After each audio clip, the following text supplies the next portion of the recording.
Kanglaipa Punba Kholauggi update gila khojarake T Romeo Buntianlan Kuki Kenogi president oiriba ngarang BP stroke da sikhibadu masaga chanadaba mawngda langi namada paisa khomlaga yum achauba fajaba sagatlamle haina Kuki singna saunakre hairi Housing Manipur da mai chaliba si mai khena Bharat lengang na khetpani nando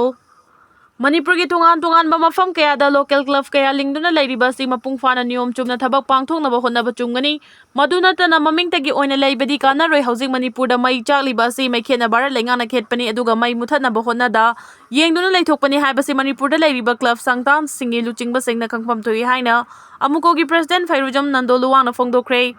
Wafam asing asi Imphal East District United Clubs Organization Idugogi Taragamapan Suba Foundation Day gi thoram kongba khetri laikai community hall 2 da pangthokpa thoramda chief guest ki warol period duna phongdokhibani mahang hai club ama haibasi machang mathum suna thamduna magun leina chalaigadabani mamingtagi oina club lingkhatpa tarabadi politicians singi makhuda taduna kanaba phangde Maduna club amagi mapung fana mathau taunaba state ki thakta district ki thakta amadi local ki thakta lairiba club sangsan sing magun yauna laibang miyam gi damakta pangthokpam thokpa thaba adu chapchana pangthoknaba honna si haiki Housing Manipur miyam gi mangda tariba laiba ki issue human problem kaya asi club sing na thengna batabani Housing Manipur da mai chakli basi mai khena Bharat lengang na khetpani aduga mai muthatna badi Bharat lengang na honna da laibani chakliba mai asi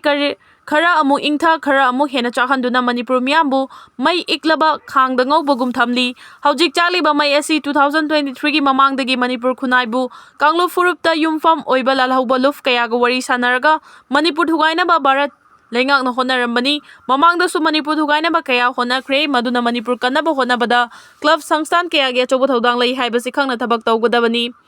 mahangna hai Manipur da kanglu fani gi marakta hatna sunaba thoklei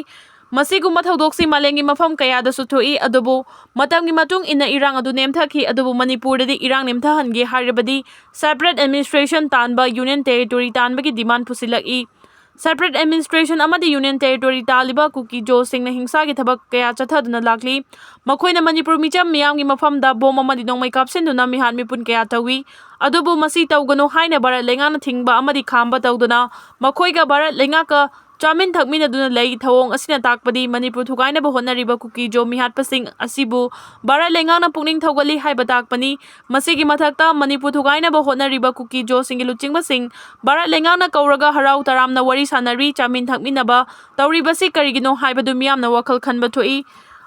aduna iraiba iramdam kanabagi damak Manipur da laiba club sangsan sing asi mapung fana masagi mathau adu pangthoktuna iraiba kanaba honabada achoba thodang lawmin si haiki